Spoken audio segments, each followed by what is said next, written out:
Hello there, ladies and gentlemen, and welcome to another episode of CookieCast. Today on CookieCast, it's the wrestling podcast, and I know what some of you are thinking. It only seems like 2 minutes ago we were doing a wrestling podcast. It's literally a week. It's 1 week ago since the last one. That's how thick and fast it comes these days. So, a little bit of a shift of a brand. We're over on the WWE for the Backlash pay-per-view. Going to talk about the prediction results from In Your House and then predict what goes on for Backlash. So yeah, if you're not checking us out on YouTube, I mean, you know, what you're doing with your life, go and check us out. There's a video and everything, so, you know, it's well worth it. Do subscribe if you're there. It's literally the click of a button. It means a lot to us, and you'll get to find out when videos are available, especially if you click for notifications. So there's that. So here we go. This is CookieCast Getting Over.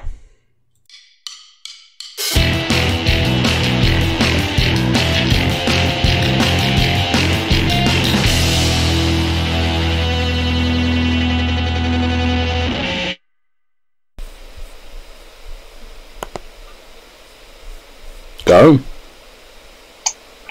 Good evening, everybody. Welcome along to Getting Over 18. After just 1 week this time, we're all back again. For those of you not watching on YouTube, we've got Matthew, getting his Sunday name, Paul and Andy. Everyone's here. Evening, gents. Good evening. How are we all doing? Alright, that's right, yeah. Good. We're a week closer to football coming back, so that's always good. I'm feeling nicely refreshed after a decent weekend of wrestling. Yeah. Everyone seems to be in agreement. Well, we'll get straight into it, shall we? Shall we see what's going down predictions wise? So we were here last week. Why the bloody hell not?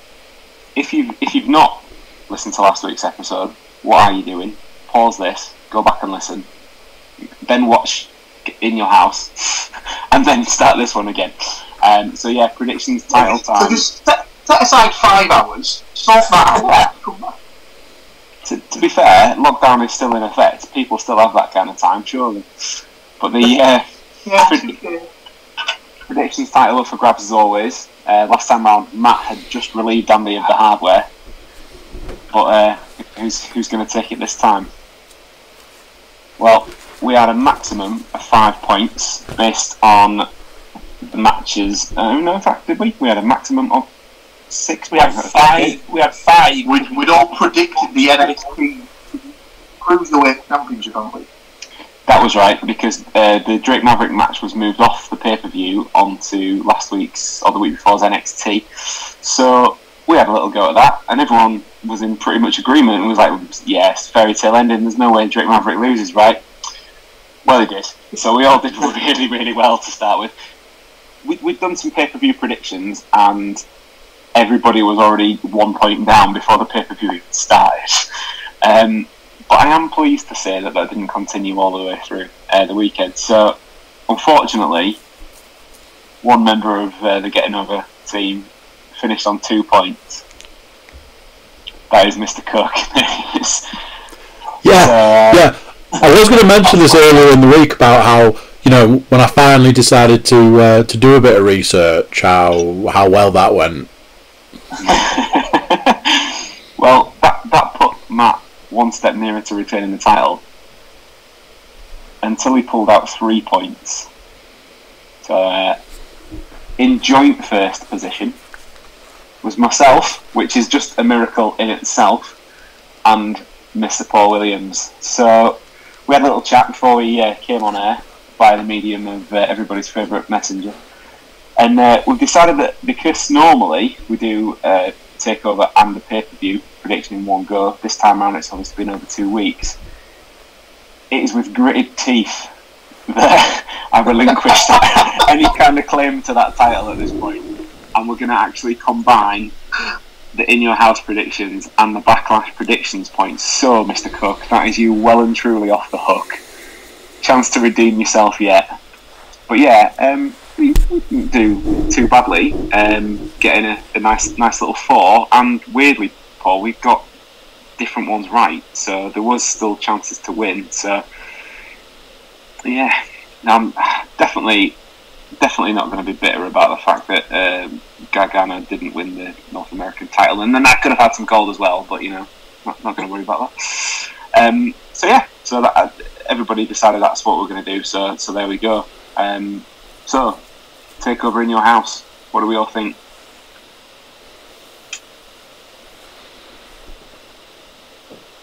Anyway, Who wants to go first? I can't really say I've not got round to watching it yet. Ooh, controversial, Mr. Moore. I'm kind of hands up. I'm writing school reports at the moment, and it's all the time. So, but like, people are working from home at the moment, right? That's like, I know everybody should actually be working from home. If my bosses listen to this, I definitely do. I watched it on my own time. So, well, obviously it's not spoilers because you've seen the results. We're going to talk about some stuff that's happened now, but first and foremost, what an absolute nostalgia hit. That was the point, but it absolutely worked for me. It kind of had everything, right from the mention of the 1-900 numbers in America. Dial-up internet was referenced with DX using like a really old computer. Adam Cole rehashing an ICO Pro advert in the middle of the pay-per-view, and then an appearance from Mr. Williams' favourite announcer interviewer of all time, Mr. Todd Pettengill. I think very that excited about that. Yeah, I'm not even sure if that wasn't Paul's favourite part of the whole pay-per-view, to be honest.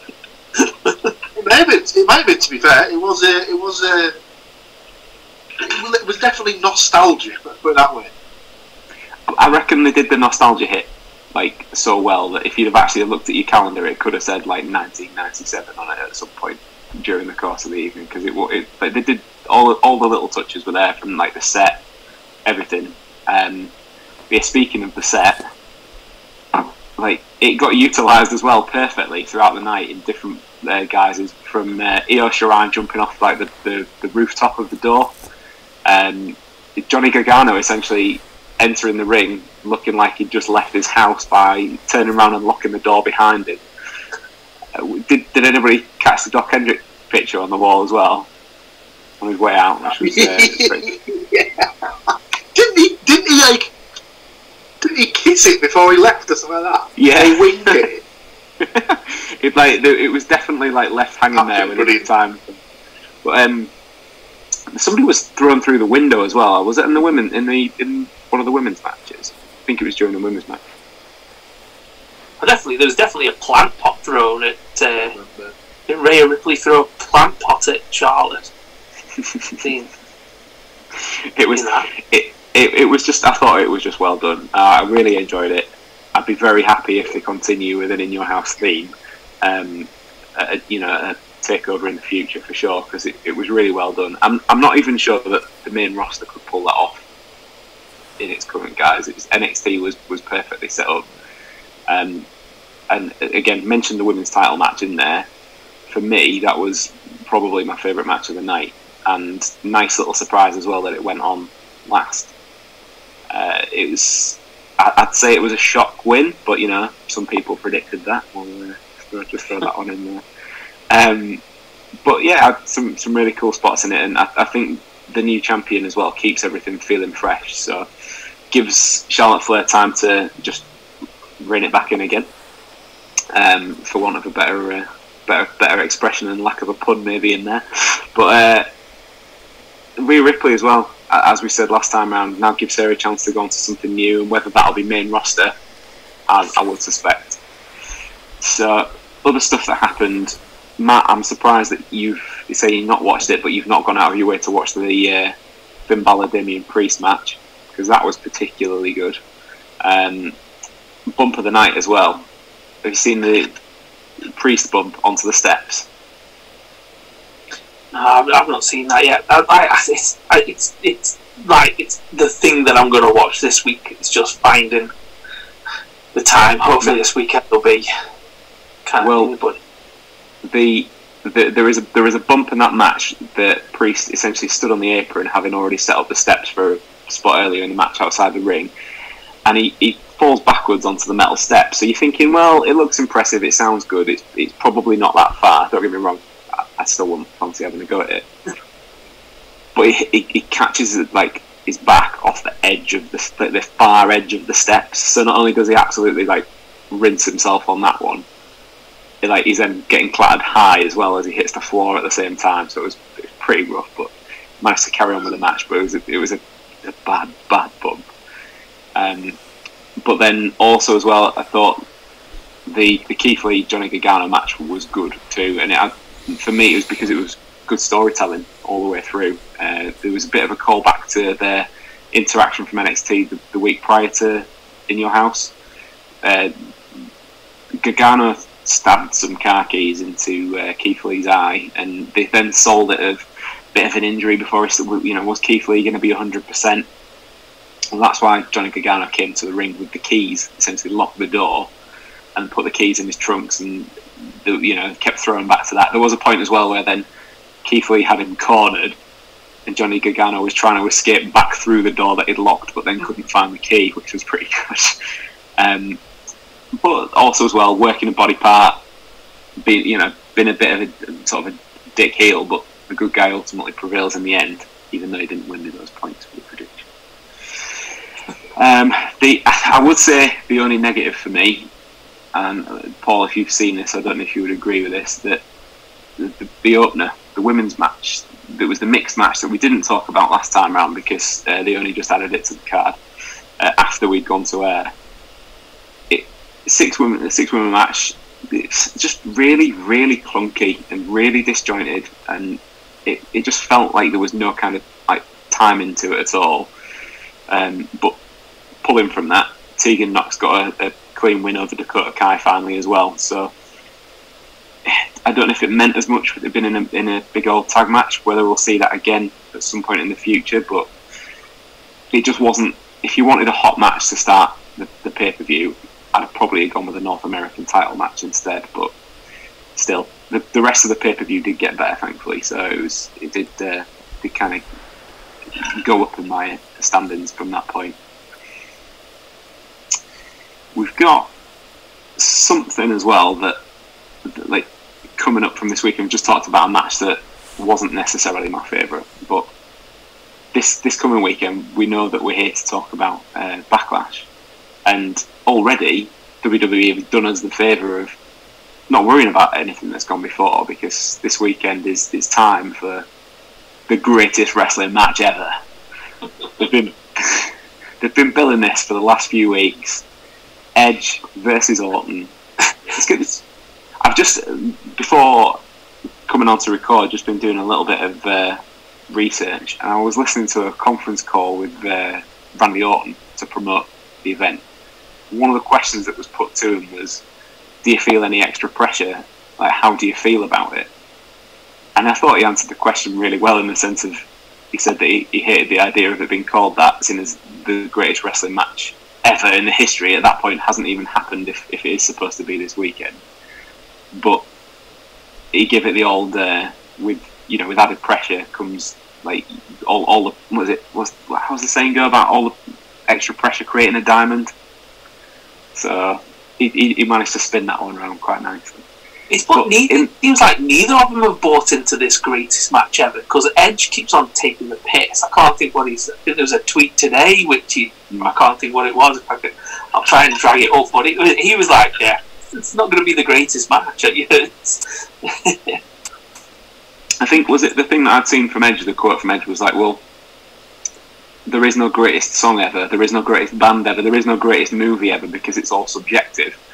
So the guy starring in that. The only match that's had a tagline in recent history under WWE, then pissing all over it before you've even got there. And here you go. We get so the last few tweets. I just sang the greatest bedtime lullaby ever to Ruby. Seriously on point for Backlash this Sunday. I'm currently drinking the greatest coffee ever. #Backlash. That is very well played. I'm presenting the greatest wrestling article ever, written by my good bud.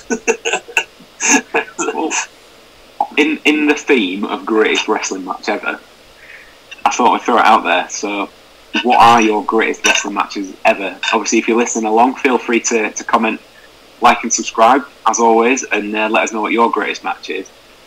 But, yeah, what do you guys think? Other than the one I was talking about earlier.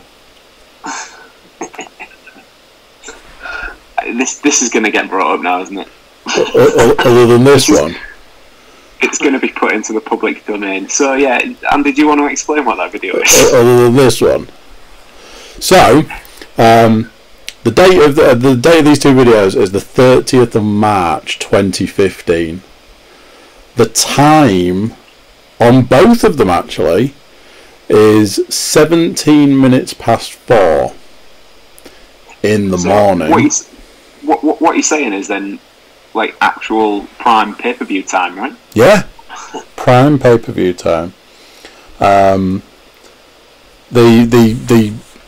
content of those videos features getting over a lum, attempting to chop each other on the very cusp of the famous Micklegate run in York. What is essentially 20 past 4 in the morning, having watched... Did we decide which it was, whether it was WrestleMania or Royal Rumble? That's WrestleMania. If it's March, March, it has to be WrestleMania. So it was the night of Seth Rollins' cash-in and copious amounts of whiskey, I believe. Yeah. I would like to actually offer my favourite all-time wrestling match. Go for it.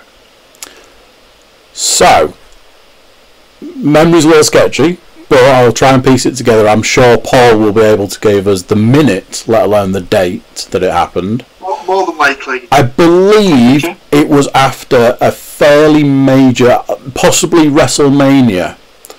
Brock Lesnar versus The Big Show. Part of the match, The Big Show starts attempting to climb the ropes on the outside of the ring. And Brock Lesnar counters by superplexing the 500-pound Big Show into the centre of the ring, and the ring, well, it collapses, but in all intents and purposes, it like explodes. Like the legs go from under it, the ring collapses.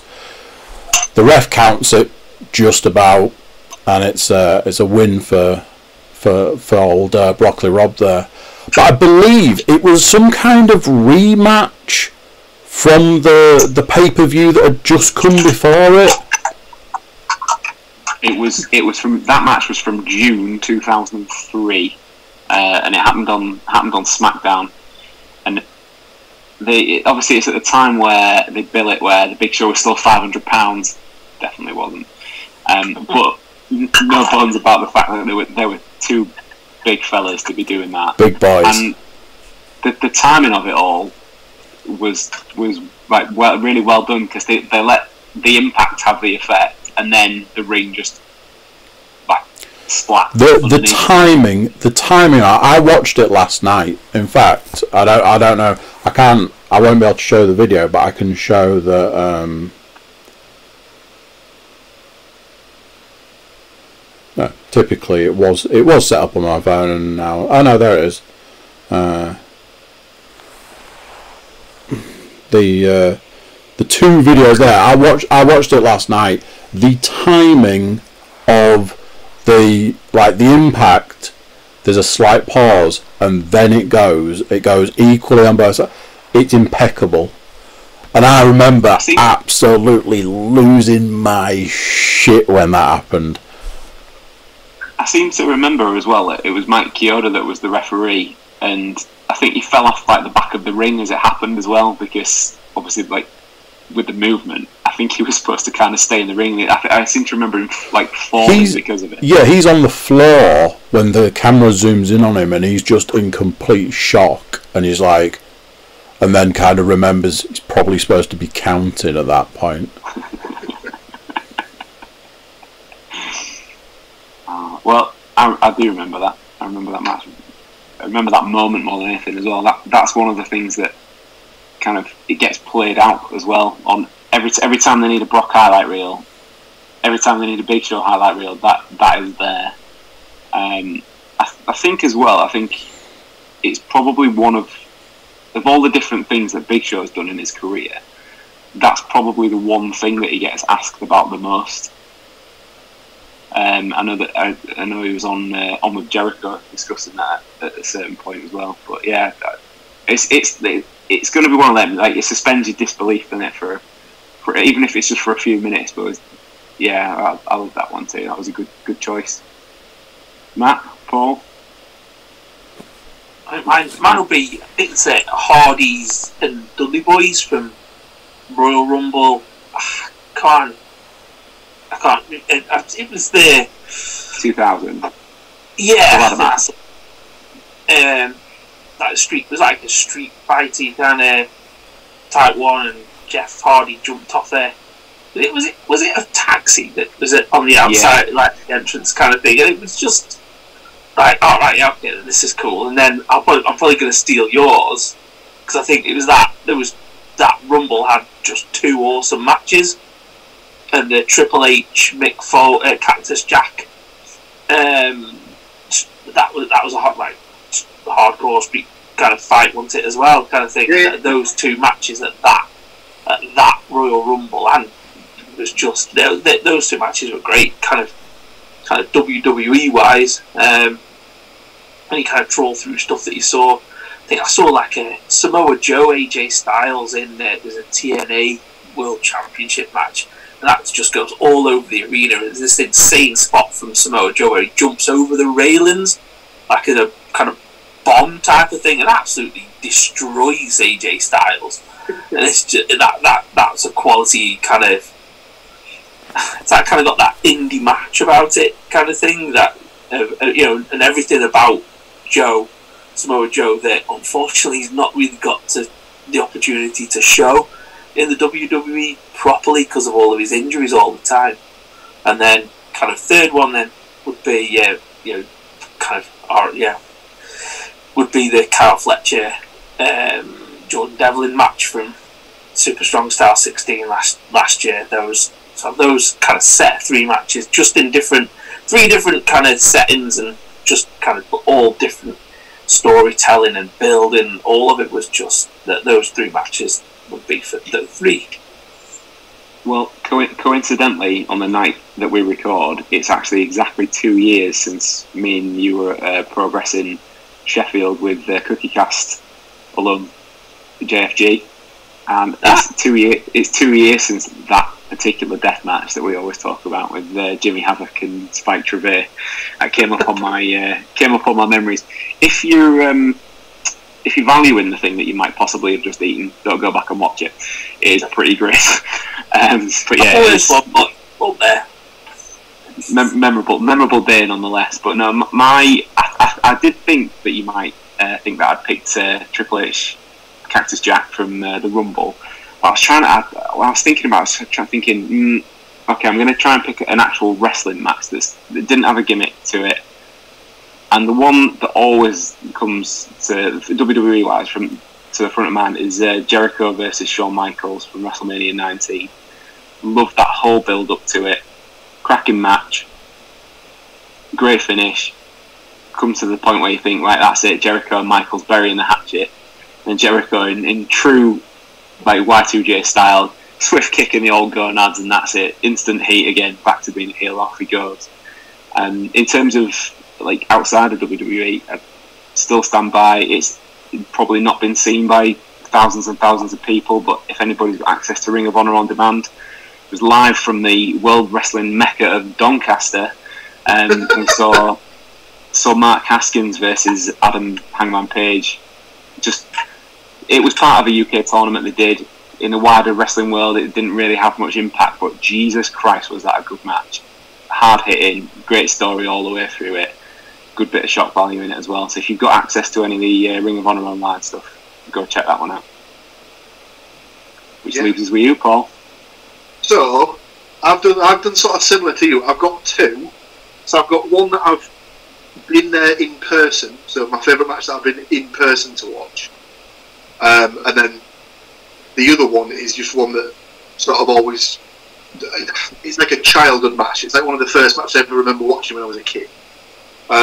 So I'll go with that one first. So it's from WrestleMania 10, but it's probably not the match that everyone probably thinks it is from WrestleMania 10. So it's not the ladder match. It's not the ladder match yet. There you go. No, it's the Brett versus Owen match. The first match on the card was absolutely brilliant. Like, if you go back and watch it now, you can just see why the Hart family are just like top level when it comes to pro wrestling and stuff like that. Like, obviously, they've just had it ingrained in them since they were born, that like, out to work and stuff like that, and like they put on a really, really good match, and yeah, just excellent from start to finish for me.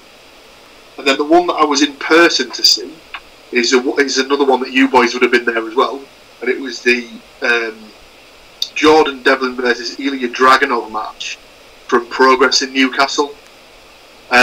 So that was the first time I'd ever been to a Progress show, and I think at this point the only time I've been to a Progress show actually.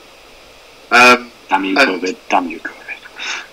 Literally, I'd never seen any of this stuff before. It was the only people I was familiar with were the people that I'd seen on WWE TV, or like the occasional people that might have popped up in TNA or something like that. And obviously, I didn't really know what to expect. But that match, I literally had me on the edge of my, well, we weren't sitting down, so toes, I suppose. But like seriously, I've never literally felt myself like physically sort of being pulled towards the ring with the action that was going on. It was incredible, really, really good. That was a good match, absolute belter. So we've talked about the greatest wrestling match ever, but I'm sorry to have to drop my ready to grumble in here, and it's not necessarily about the tagline, although I guess that does form part of it. So if someone wants to throw me up some time, it's time for ready to grumble. So stick me 30 seconds on the clock, and here we go. I want to talk about it again after this. Ready? Go. Okay, so Edge and Orton, the greatest wrestling match ever. It could happen. It could be an absolute instant classic. I don't care how good the match is. You've used the theme tune from The Greatest Showman. Piss off. No time for that whatsoever. Completely ruined the whole pay-per-view, or that match anyway, before it's even started. I'm going to have to put up with listening to that for about 3 hours on Sunday. Stop it.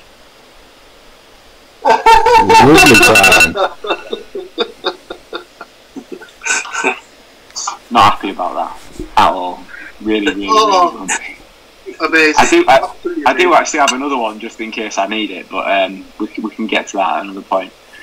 Anything cropped up for you guys this last week that you want to get off your chest? I've actually not got anything this week. It's kind of gone an hour. Oh, here we go. Throw up.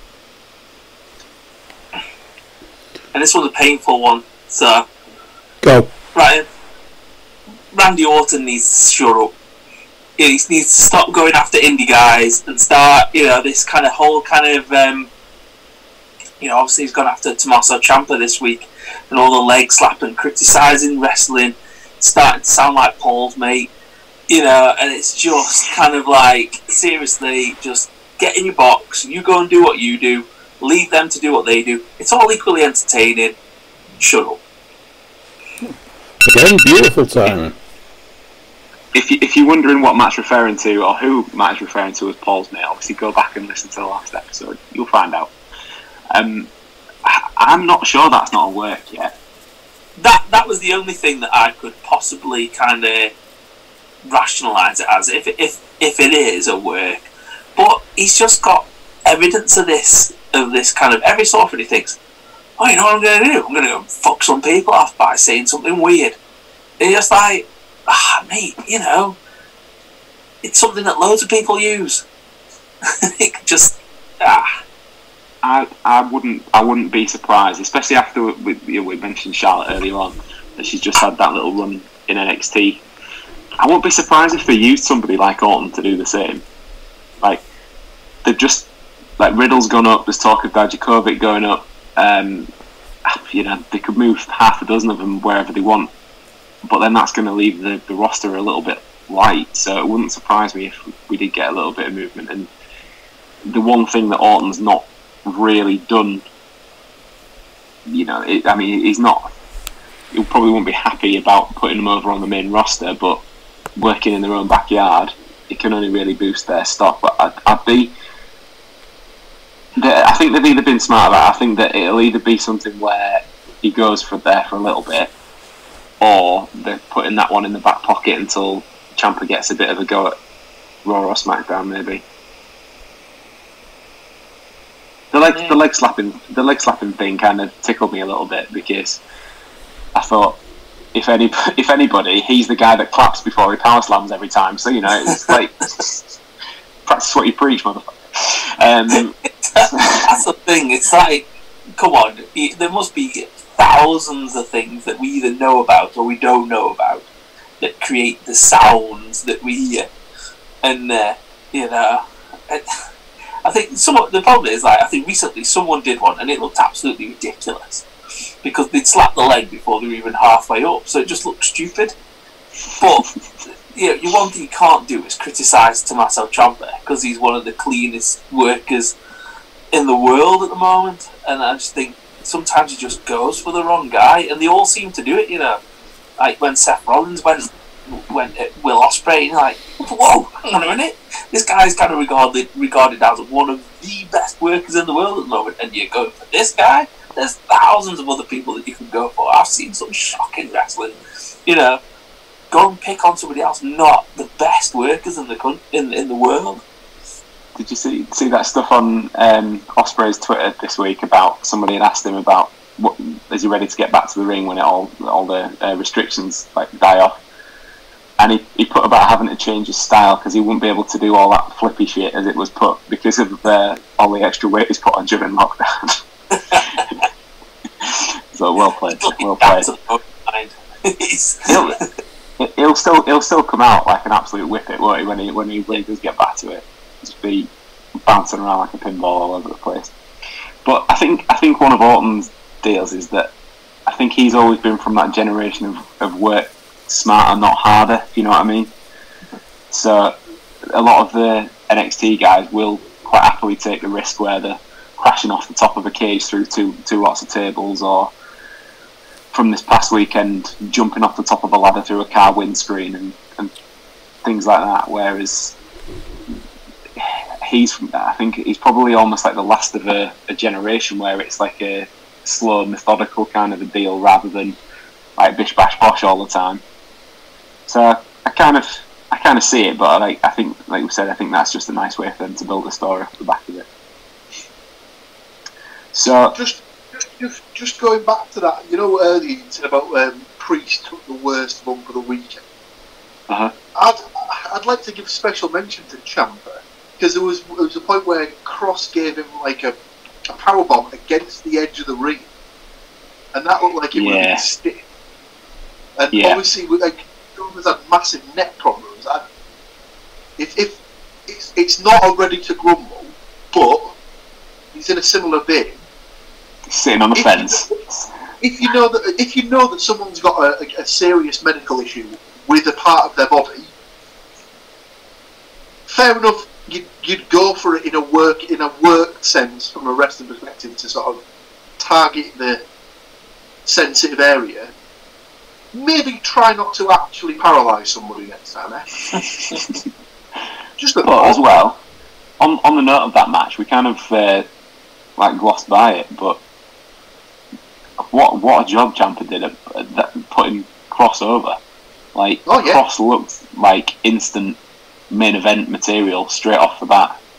Again, we mentioned, and even that was the first time I'd seen him work, and I couldn't get out of my head the thought that as soon as they put them together, him and Alistair Black will just make an absolute fortune together. Very similar sort of gimmicks and stuff like that. Super intense as well. It's like the eyes all the way through the match was just like you couldn't stop watching that. And granted, it wasn't on for very long, but it made him look like an absolute $1 million. And you would not look out of place if he was the next NXT champion straight off the back of that match.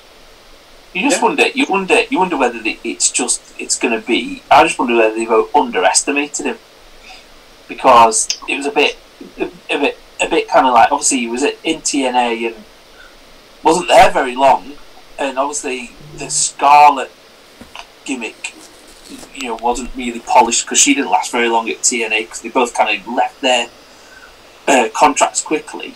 I just wonder whether they because from what I've seen of him, you just think surely he's a big guy, and you just think surely he should just go straight to the main roster. I can't understand the build up of in NXT. Is it going to be just wasted time? And then by the time he does get moved up to the main roster, and obviously this happens quite a lot, has his gimmick got stale? And there's has her kind of look got stale as well? I just wonder whether he's just going to tear through maybe Gargano, Ciampa, and then maybe Balor or something like that, and then goes to the main roster. I think the problem when anyone comes into the company, unless they're an AJ Styles or Lashley, when Lashley came back, they're not just going to send them straight to the main roster because they're not, and I hate this term, WWE ready. Yeah. They don't know how to work the WWE style. So that's why they're always going to send them to NXT to get ready to work their style and stuff like that, which is absolute bullshit because you signed them in the first place because of their style, surely. It's this kind of thing of, they've got to work on their mic skills. I think this is always the thing when they come in from the indies or another company, that they've got to work on their mic skills. Well, obviously, Karrion Kross is not going to be doing a lot of mic skills stuff because that's what they got Scarlett Bordeaux for. Exactly. So, unless they had concerns about her, but she seems to smash it as well, to be honest. So, just before we then move on, as always, going to give our friends over at WrestleCares a bit of a shout out. So if you've not been over and checked them out already, you can find them on Facebook, WrestleCares, or on Twitter @CaresWrestle. They're a charity that's local to myself over in Hull that like to help out disadvantaged children through the medium of wrestling, a bit of merch, and go and give them a shout. They run competitions. They've had shout-outs from some of the WWE roster, some not WWE, because they've also had Christopher Daniels on there. But yeah, go check them out. Starting to pick up some steam, and they'd really appreciate your support. Right, we're going to take a ever so slight pause, and then we'll be straight back.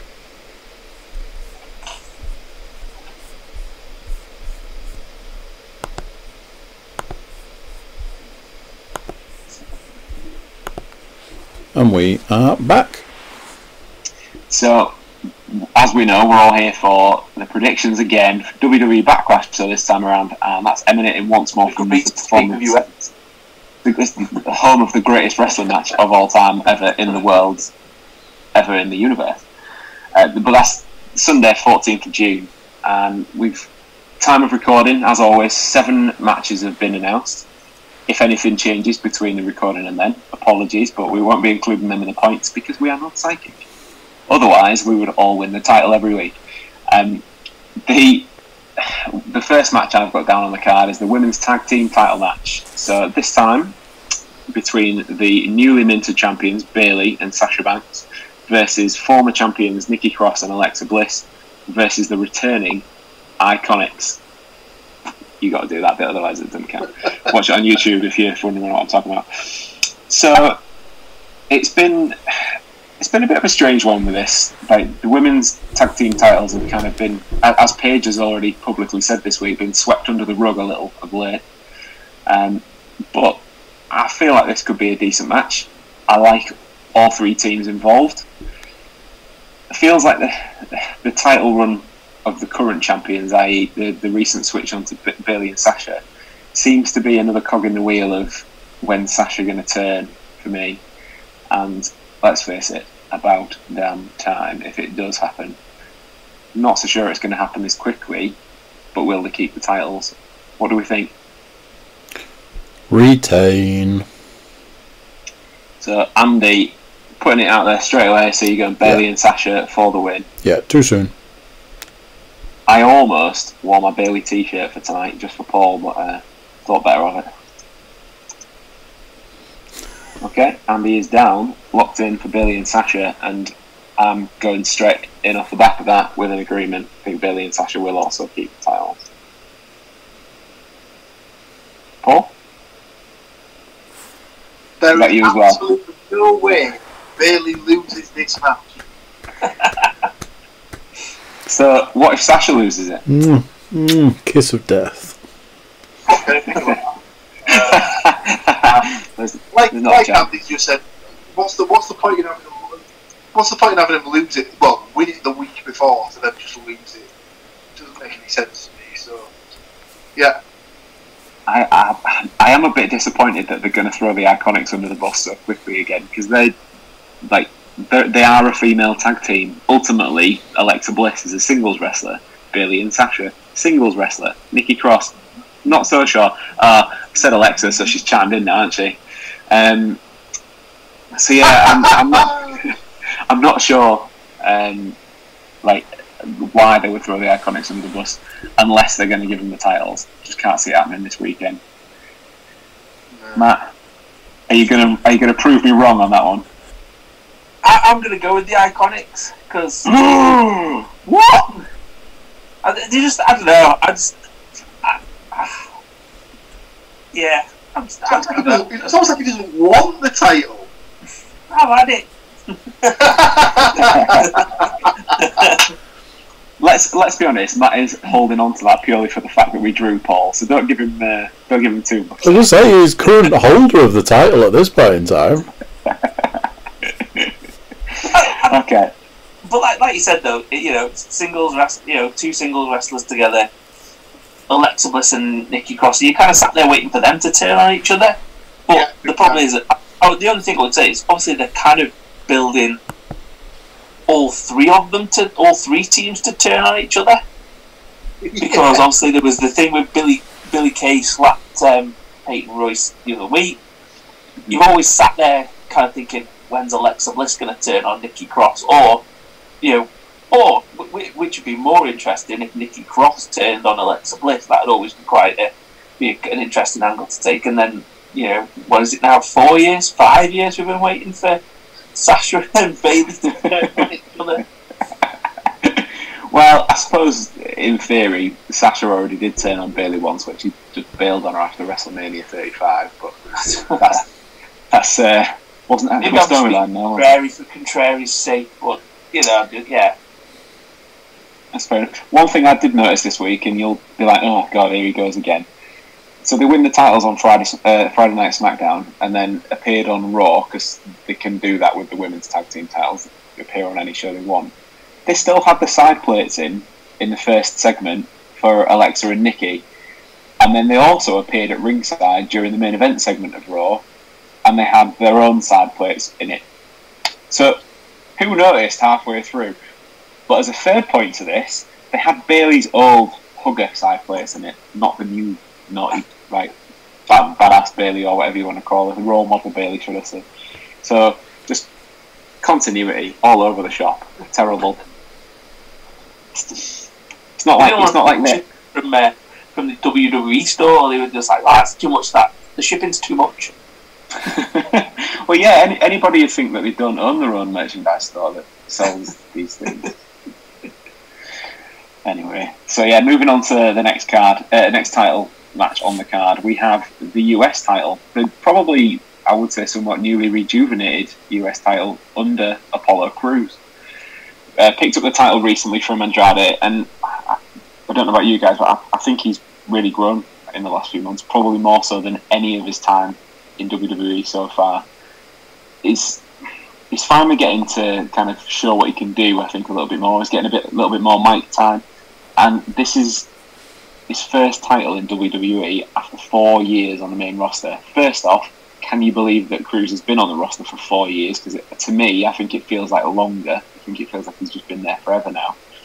But he didn't have any titles in NXT either, and he started there in 2014. So it's just nuts to say that it's been that long. He was one of the guys who just got moved up way too quickly. Like he barely had time to wipe his ass in NXT, and then he was on the fucking main roster. So he is that big athletic dude though that they cry out for all the time, and then it comes along and it's like I don't really think they knew what to do with him. No. But he's going up against Andrade, so there is a bit of a rematch. Although Andrade did have to win a triple threat match to get his title shot.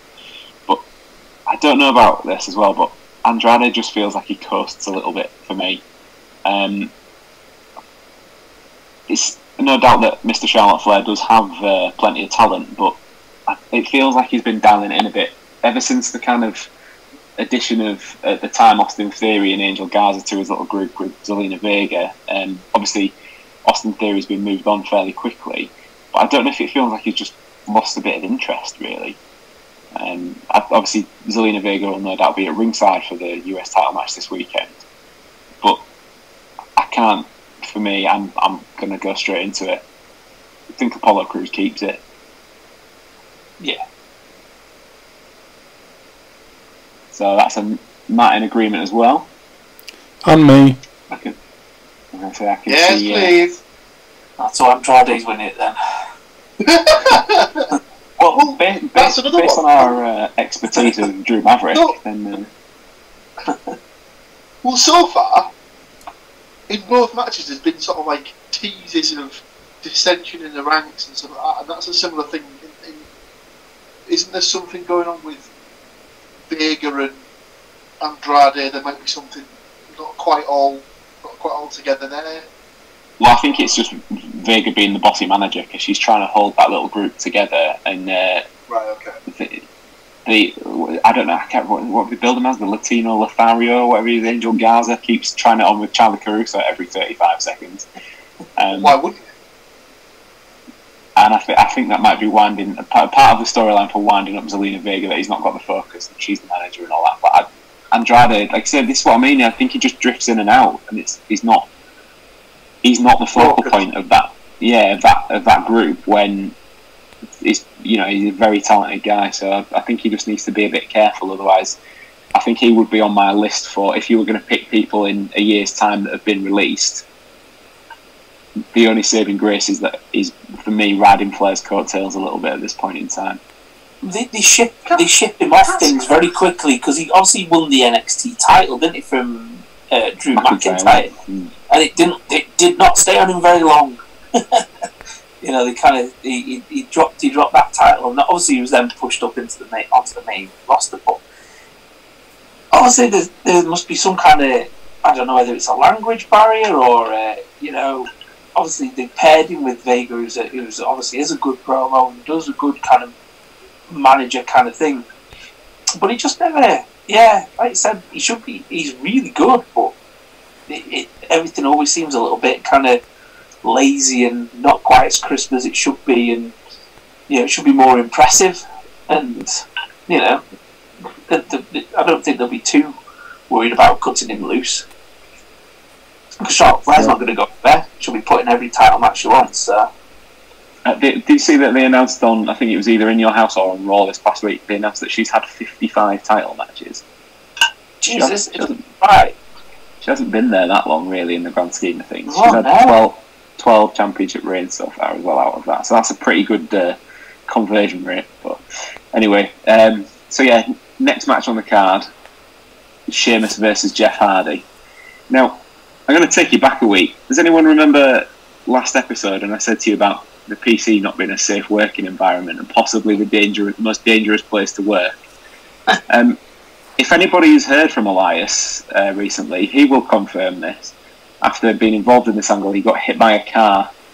And they're making it look like Hardy's done it, drenching his clothes in alcohol as well, and obviously dragging up all of his demons and such in the past. But it's obviously pointing towards the fact that Sheamus has set him up.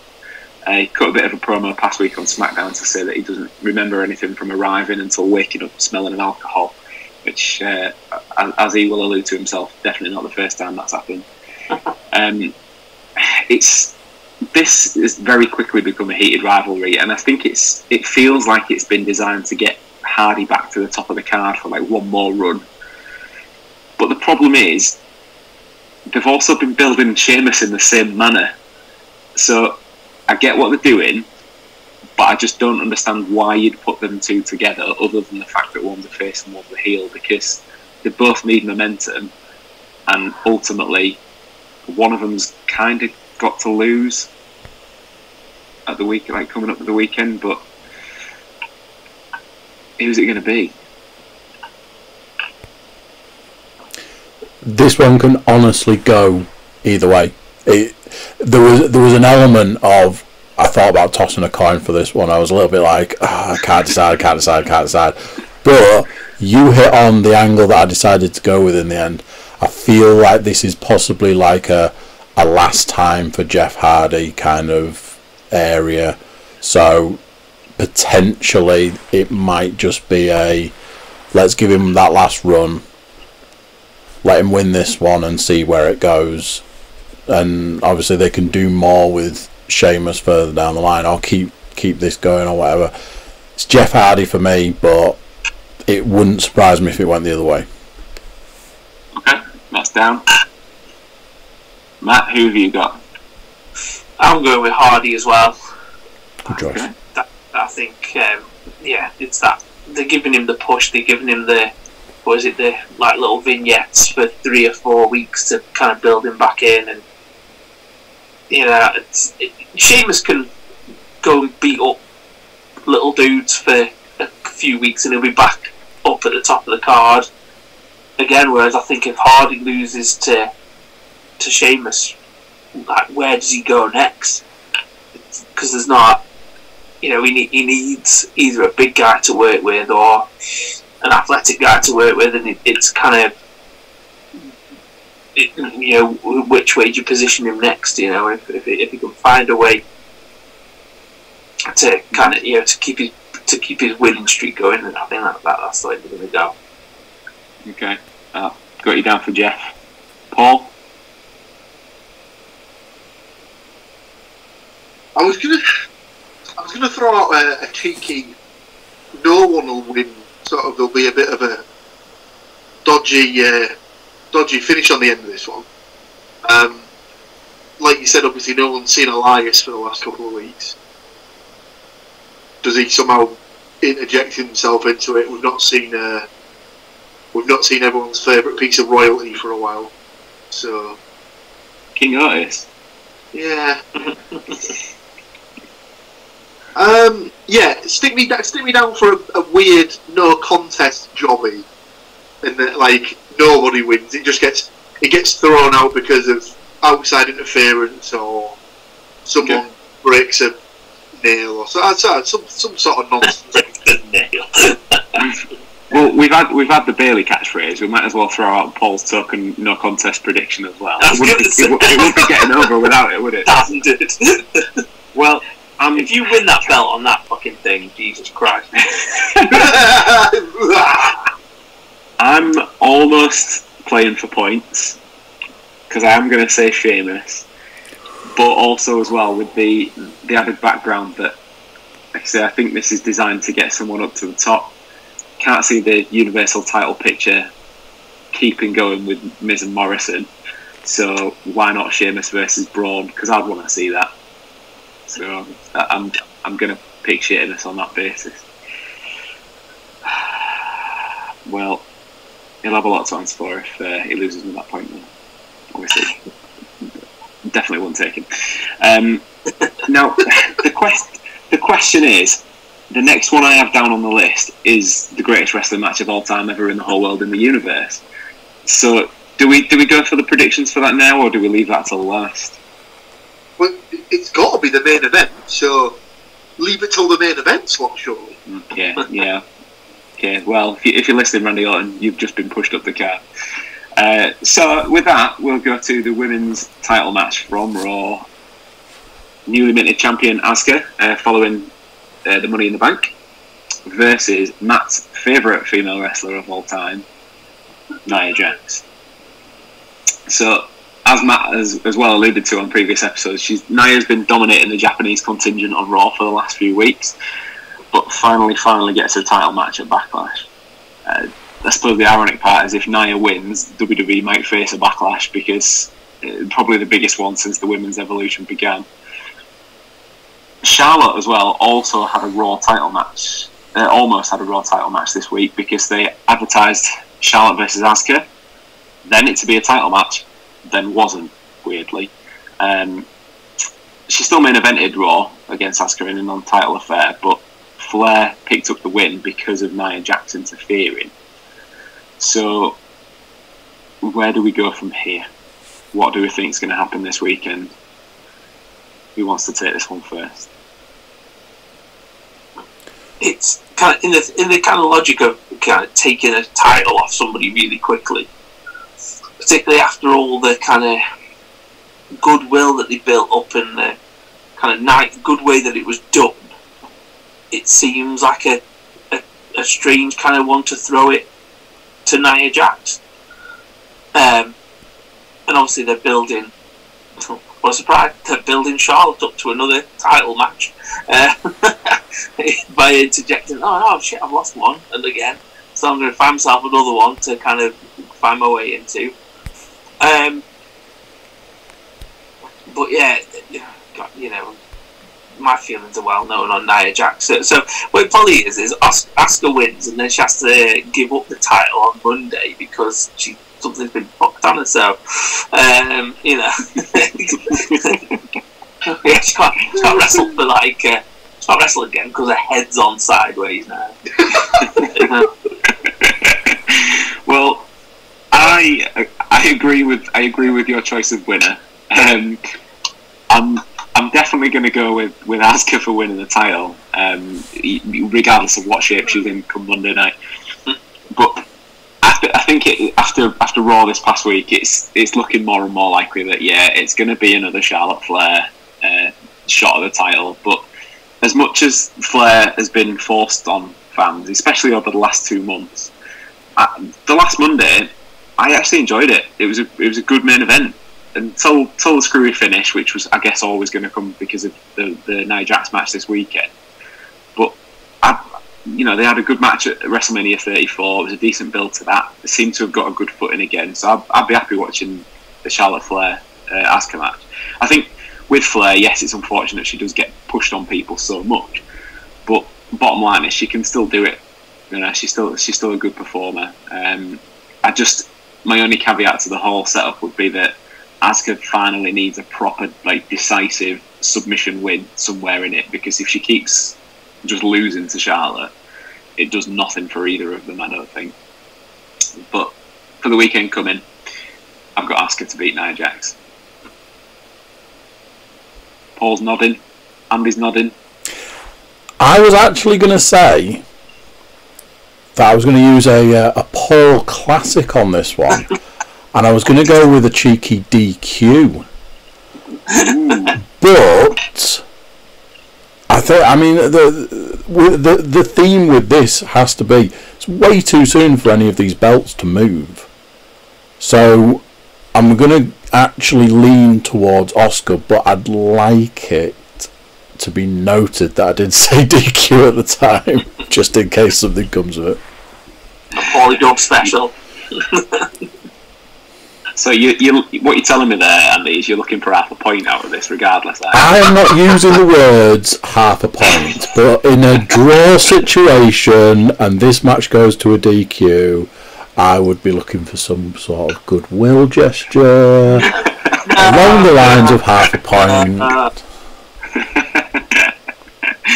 Well, I've got you down for Asuka, and in brackets possible DQ. So there you go. It's on the sheet. You got to commit to it. At least Paul commits to it.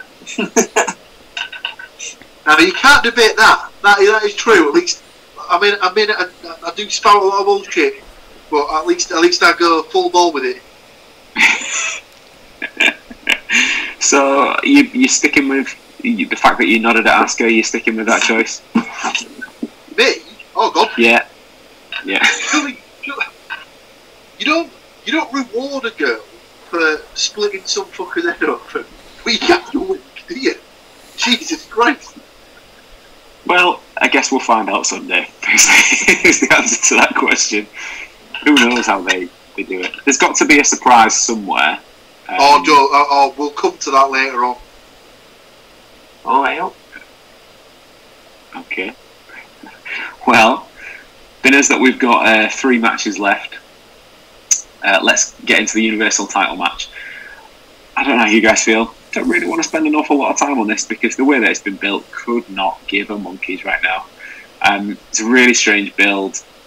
If Miz is going to be in the title picture, I want to see the version of Miz that was WWE champion back in the day. I don't want this stupid prank playing frat boy like Joker Miz. It doesn't do anything for me at all. Still, I suppose it was quite a good excuse for Braun to be able to get his car flipping skills out on SmackDown this week and tip up the Impractical Joker's van as he seemed to do. But yeah, not bothered. Want Braun to kill both of them. Just can't have it any other way for me. So Braun it is. Yep. It's that sort of thing. I believe we might have even had this conversation, possibly not on the podcast, but I've definitely spoken to you about it. About 2 years ago or so, if you'd have said Miz is the main title picture again, I think a lot of people would have gone, yeah, he's worked hard for that. He's worked his way up. He's put the effort in. He's probably in a position now where he deserves another run with the title. But like you said, the character he's portraying now is just like I don't really know what happened, because obviously last year in his feud with Shane McMahon, obviously he was playing the good guy, and then he's just completely gone and big showed it, and he's turned up one day and he's a bad guy again. That's just come out absolutely out of nowhere. It wasn't like a gradual turn or anything. It just was changed overnight in one regard. And yeah, it's another one like that. The theme of this pay-per-view shouldn't be the greatest match of all time. It should be, do we have any tag teams that want to stay together? Because you'd imagine there'll be a turn at some point with these two. Miz will probably shit all over Morrison's chips, and that'll be that done. So, yeah, just it's almost again. Basically, Roman Reigns not being able to perform has just thrown an absolute spanner in the works, and they just don't know what to do with that belt at the minute. They've got to be careful with the tag team situation as well, because obviously one half of the Usos is out for the foreseeable.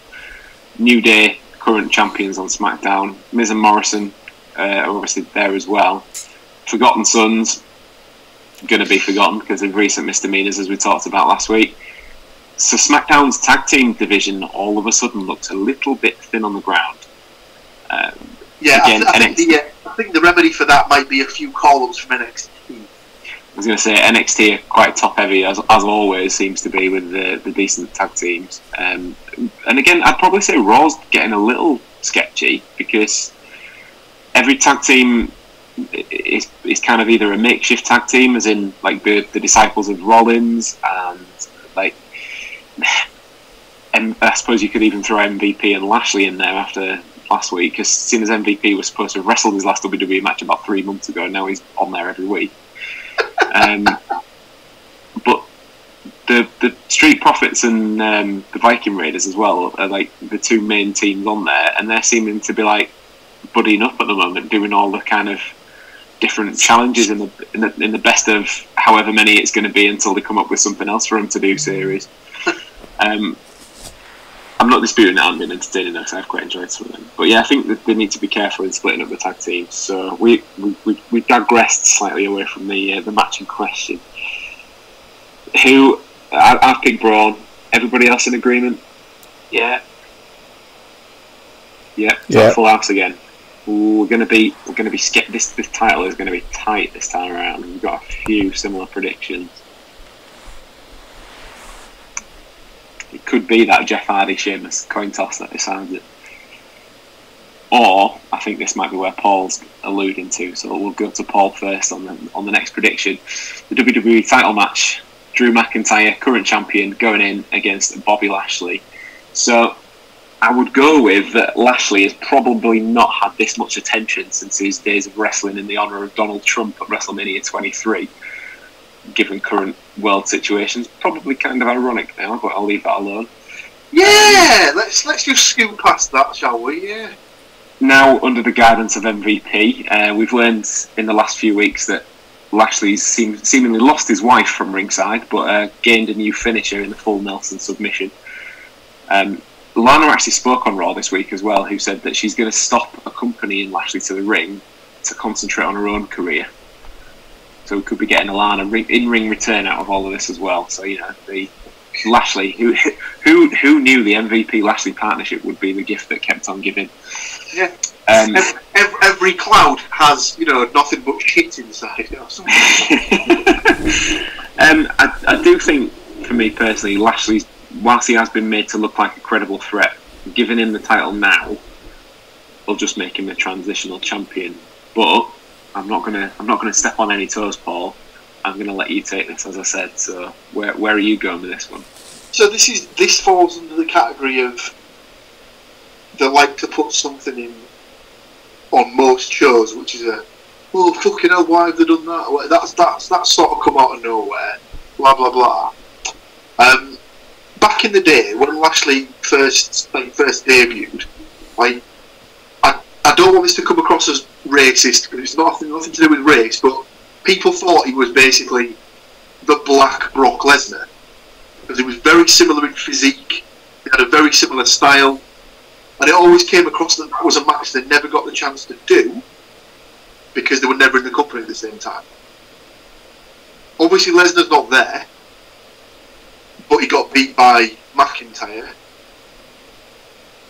Do they bring him back to face McIntyre, or do they bring him back to face the guy who beats McIntyre? And then 2 birds, 1 stone. He gets his title rematch. And you get this match that they've been building, well, not building as such, but that's been discussed for the better part of 15 years. Yeah, I agree. So I don't want to see it, and if it does happen, I'll be disappointed because I feel that they'll have left major money on the table with Drew, but it'd be down for Lashley to win. Okay.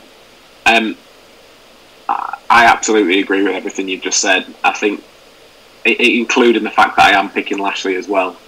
To be fair, the guy could have had a better run. He was a decent champion in TNA, so he's been at the top of a card before.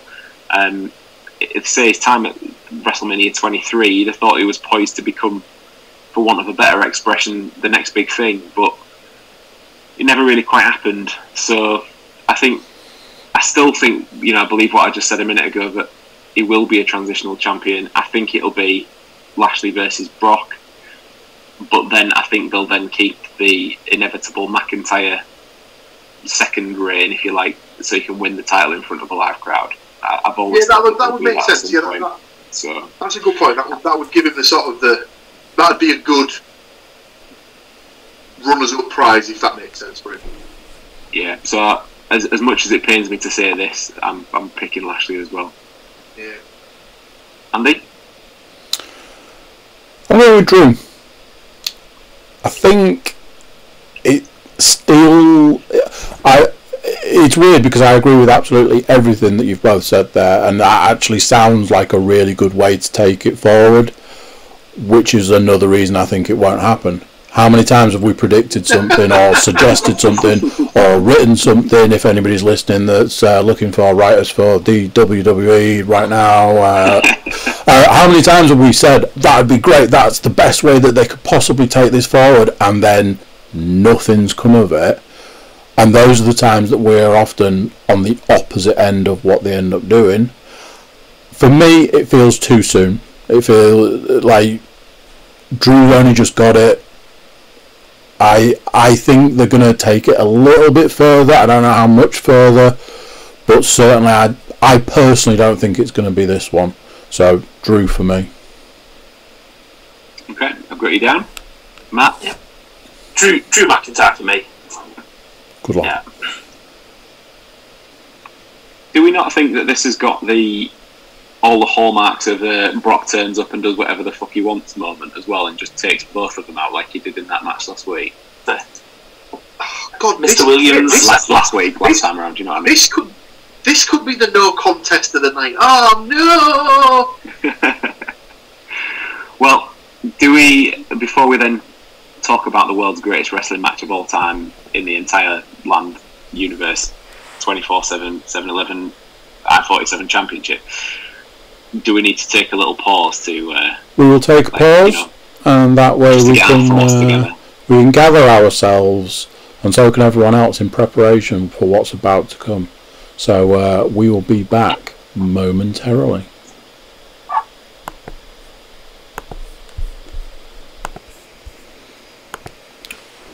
Go. So, do we all feel suitably refreshed, suitably prepared to talk about this? Can we even, Are we gonna dub this? Are we gonna dub this segment the greatest podcast segment of all time? On the greatest podcast of all time. I feel a lot of pressure with that, but with, as we mentioned, with pressure comes diamonds and all the rest of it. So. With great power comes. Oh no, sorry, wrong one. The only way that this could be the greatest prediction segment in the history of podcasting would be if somebody actually gets a full house, which has still not happened. It's been very close, but it's still not happened in the entire history of getting over. So we'll should have been a full house on Sunday. I mean, how you don't have Velveteen Dream win is absolutely disgusting. But no, there was only ever one winner there. It was just Adam Cole. Baby. Had to be. Although, we didn't talk about this, and I will just mention it only very briefly. There was a point during that match where Bobby Fish and Roderick Strong were essentially abducted by Dexter Lumis. Adam Cole then went on to win the match, and clearly did not give a flying fuck what had happened to them two. So, is that another team where there's potential for a split, maybe? Nah, with any luck, Dexter Lumis will deliver them directly to SmackDown. Honestly, just before we go any further, that was another thing that I picked up on. The NXT Championship that Adam Cole had the WWE side plates on. Yeah, it did. I see. It's not just me. He's turning. What's going on there? Well, it's not like they weren't filming it in the parking lot of the building, which has contained the championship with his actual plates on for the last 3 months. So it's that I thought was a bit of a strange one too. But yeah, I'm obviously having some sort of effect on you, Paul, if you're starting to look at intricacies of the belt. No, because Amy, I drive Amy nuts with it as well, because I pick up on it like TV shows, films, continuity errors. Awful. It'll be next time around when we've got the video set up and there'll be the nice little championship belt hanging on the wall behind you there. So yeah, let's get into it. But will it be this one, is the question. Oh, well, that's Matt. You've surely stolen that from him. He left it locked in his car, so we just have to bite the bullet and just get 4 of the championship, so we can just basically pick it up whoever's got it at the time. Well, I haven't got the resource to be able to make a new one with side plates, and I think that might be a little fiddly. So, does anyone want to make this prediction? I suppose it could be twofold, because one, who's going to win, and secondly, will it be the greatest wrestling match of all time? I think it'll be a clean sweep on one of those answers. What do you reckon? Part of me really wanted to go 30 seconds spear win, just so they just basically do a massive VAT to everyone who's watching. I think that's known in the business as doing a Goldberg, isn't it? Yeah, basically. Yeah. I don't know with this one, because all logic sort of would point towards Edge winning, but obviously if Orton wins, Then you've got that's one apiece. They need a rubber match. Can they sort of like string it out till SummerSlam and do it then? Stick me down for Orton. Okay. No messing about. And no, it won't be the greatest wrestling match of all time. Now, I would probably normally bet our house on the fact that Matt will pick a Randy Orton prediction at some point. Is that going to happen? Very lucky because you can stay in your house. That was last weekend. I'm going to pick him. I'm going to pick him till it's right. So, oh my God! You've just jinxed Orton for the remainder of his career.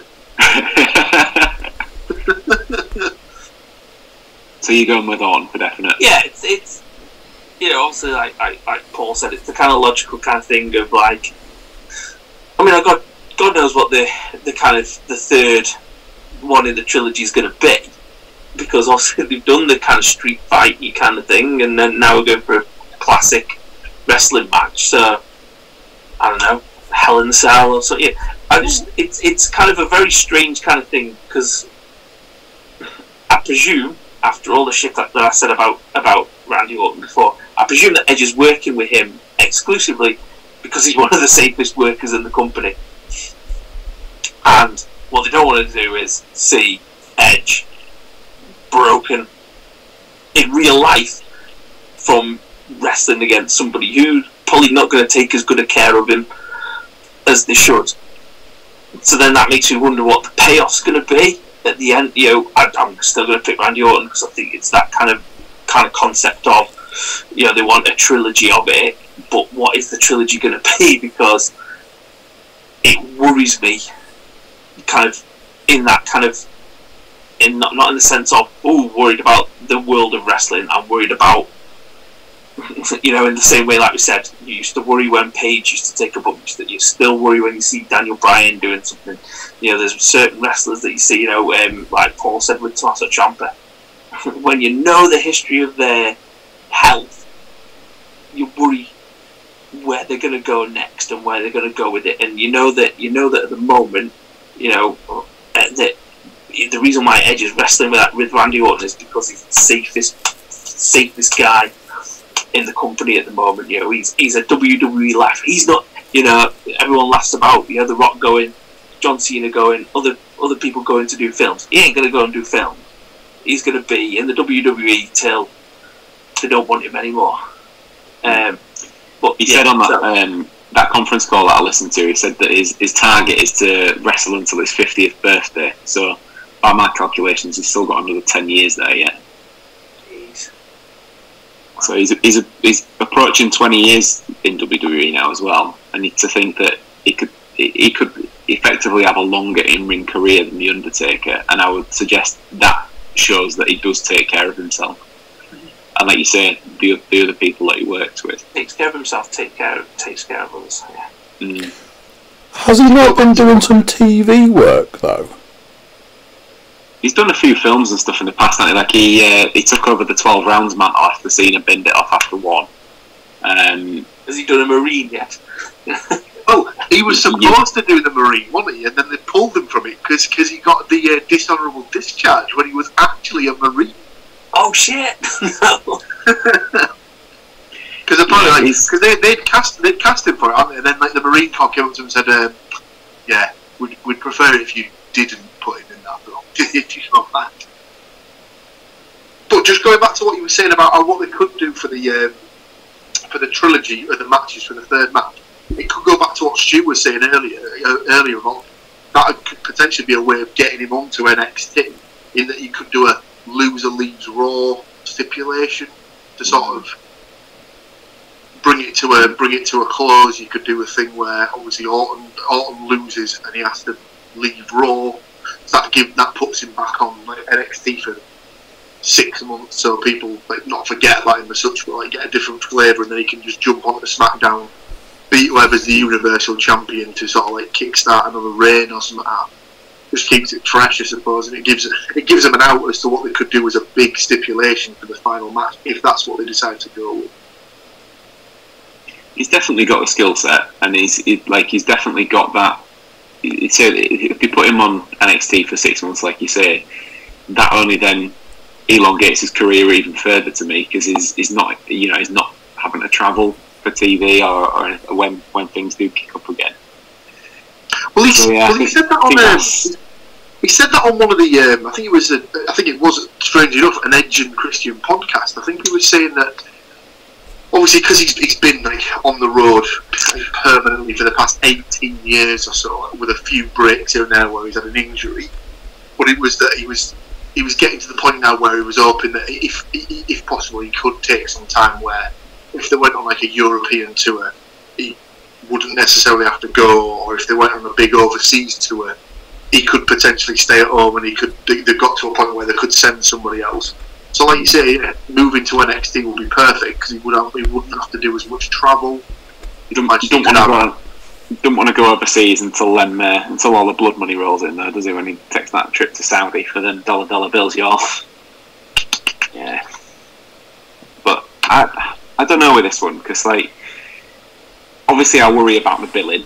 We all know that. We've been through that 100 times tonight. But they've got my attention with it. People have been talking about it. Both of them have cracked out a good 45-minute each conference call for press and stuff, and that, each, so that people are wanting to kind of know what's going to happen. I'm just not really sure what that's going to be, but something, you'd like to think, something has got to be planned. Isn't Christian booked for Raw? He was on Raw this past week. They did the Peep show. It was quite a good segment, actually. I didn't realise that he's on the no contact list, though, isn't he? So he's one of the guys who they can't do anything in ring with him because of his concussion stuff. So yeah, unless he's been granted a sort of a temporary time for action, you'd imagine that he can't get involved from an in-ring perspective. Like he's just borrowing somebody else's skull for the weekend or something, you mean? Yeah. Well, I don't know. It's a strange one, isn't it? Because there's the whole thing about Daniel Bryan had it, came back. Edge had a bad neck injury, came back, and he's been quite vocal about that won't happen for him. But then, because he's involved in wrestling, because we're all wrestling fans, it's like, well, he's been vocal about it, so that means it's going to happen still at some point, and it's just a swerve. So, is it? Not sure. I don't know. But they said the segment on Raw was quite good because it was almost like a Christian heel turn for a minute, because he was basically laying into Edge, and then they brought it right back full circle at the end of the segment to make it almost like a motivational speech to get the fire going again, to push Edge on again in his match against Orton. I am going with you guys. I think Orton wins, prolongs it. But something, I still feel like because of the tag, they can't have it billed as the greatest wrestling match of all time for it to be then a crap match with a clean win. I think something happens, whether it's a return, whether it's a debut. I'm just not sure what it's going to be, but something has to happen, big time. If they, fans will forgive them for not having the best in-ring match bell to bell, because I don't realistically think anybody's expecting it. But they can't build something as the greatest ever and then just have it as a flat finish and that's it. Job done, off you go. It doesn't sit right to me, that. So maybe it's just because I've thought about it too much and I've just had too much time in my hands locked in Andy's basement still. But I just. There you go. Turn the power back on now as well. But it was perfect timing, wasn't it? But yeah, it's just a reminder to watch what you're saying there, Stu. I can always stop sending those tins of paint down for your lunch. It's because you're going to pick Edge, aren't you? You're just so annoyed that we've all picked Orton. You're like, now I'm turning his electric off now. I'm absolutely picking Edge. Is this purely a points manoeuvre? I knew you were going to say that, and I know how it looks, because obviously I've waited till the end, everybody's gone with Randall, and I'm like, it's Edge. But I thought Edge from the start. I'm thinking that this is just going to be the start for Edge. Somebody like that, they want to get him back in. They want to get him hitting the big names, hitting the big matches, get him moving, get him going. I think it's an opportunity for them to have Edge win and move on. And like you say about old Randall Keith, if they want to send him into NXT, a loss could do that. Obviously, if he does win and I do happen to take a point off the back of it, I mean, I'll send him a little something. The 5. Hey, you might not even need that extra half point you've been fishing for as well. I might not. Who knows? But it's Edge for me, and I think if you go back, look over all the matches, look at the number of times that I've picked Randy Orton. I'd also say look at the number of times I've picked Randy Orton and he hasn't won. So that feels you there. little turn up for the books on this one. Kindred spirits there. It's Edge for me. Yeah, cool. It's down. It's locked. That's it. Predictions for Backlash finished. So, yep. If you've not already, tune in to the YouTube. Give us a like, give us a subscribe, share it with all your friends, as we always like to say, and leave us your predictions below in the comments. See if you can beat us. See if you can maybe even get on maybe as a guest at some point. But yeah, any other business tonight, gents? We got anything else that's been piquing your interest in the world of wrestling for the last week or so?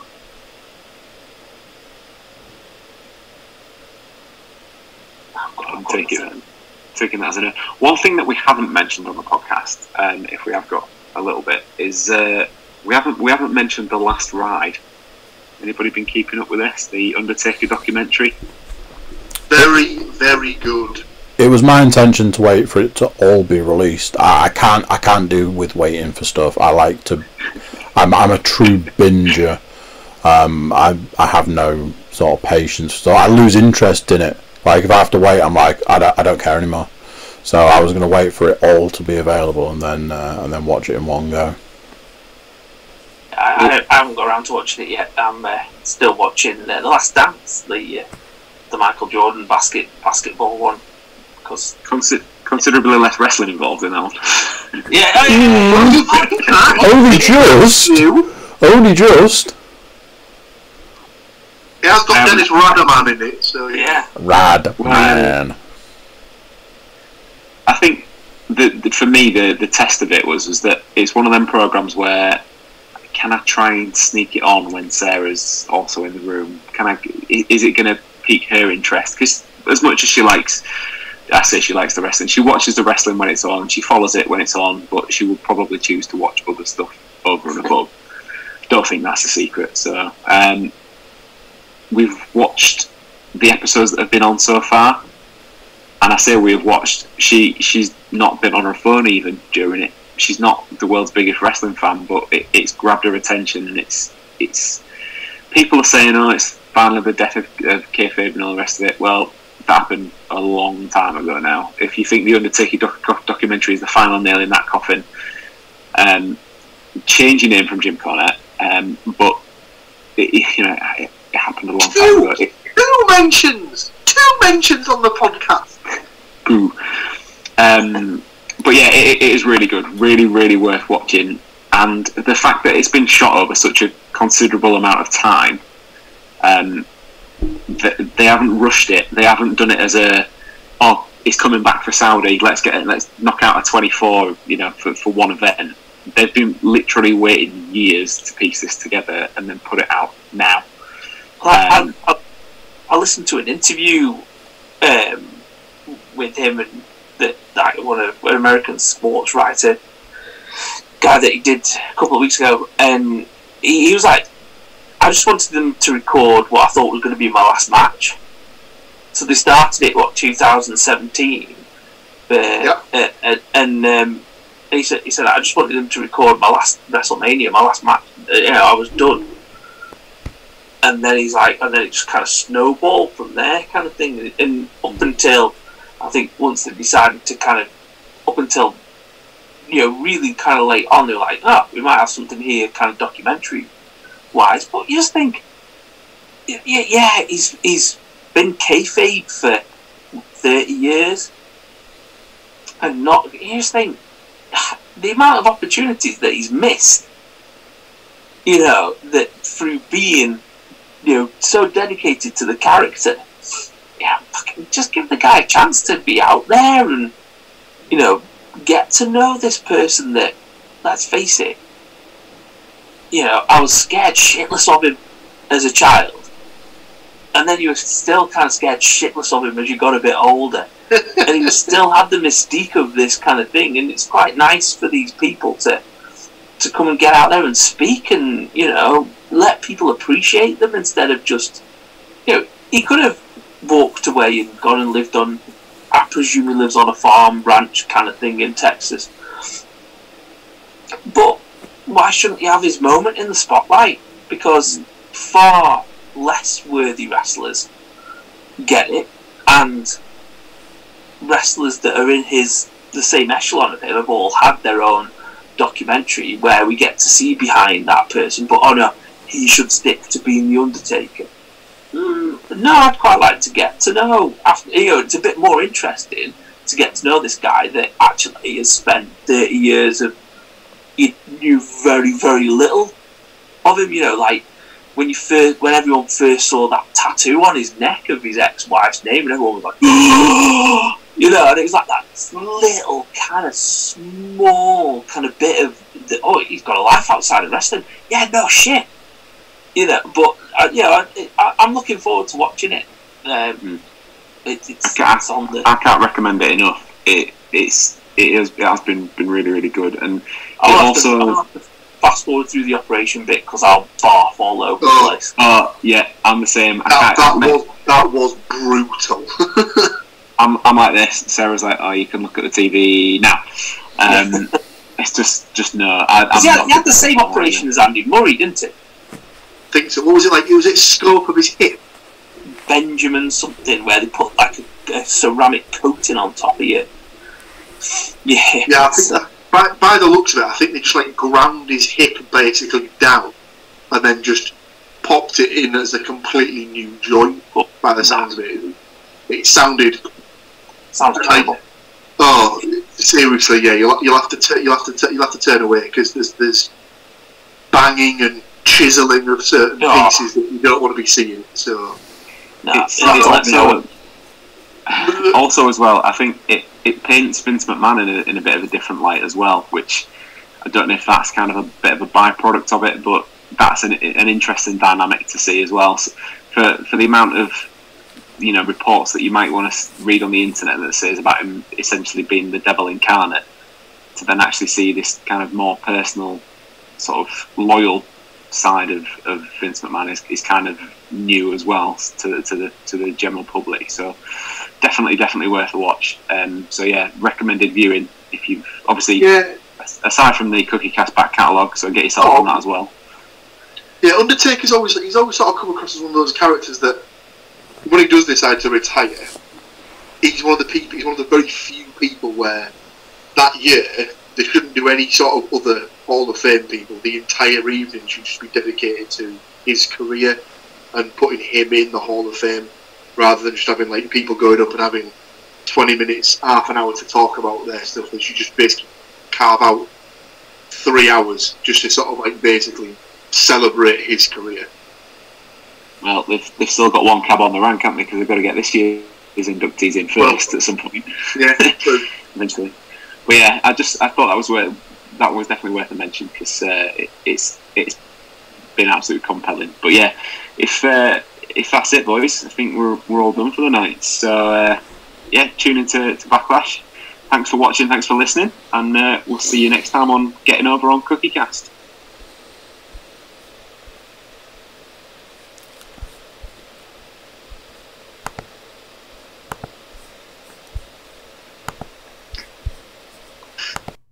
So there you go, what do you think to that? Another one done. Another pay-per-view done. Obviously tune in to the pay-per-view, find out who wins all the matches, find out who wins the predictions, and see how you do on your predictions. If you let us know what you predict before the event, you too could find yourself as a guest on CookieCast Getting Over. How about that? So yeah, if you're watching us on YouTube, do be a good person and be a subscriber on YouTube. Click for notifications. Be a love. Go on. Everybody jump over to thecookiecast.com. Check us out over there.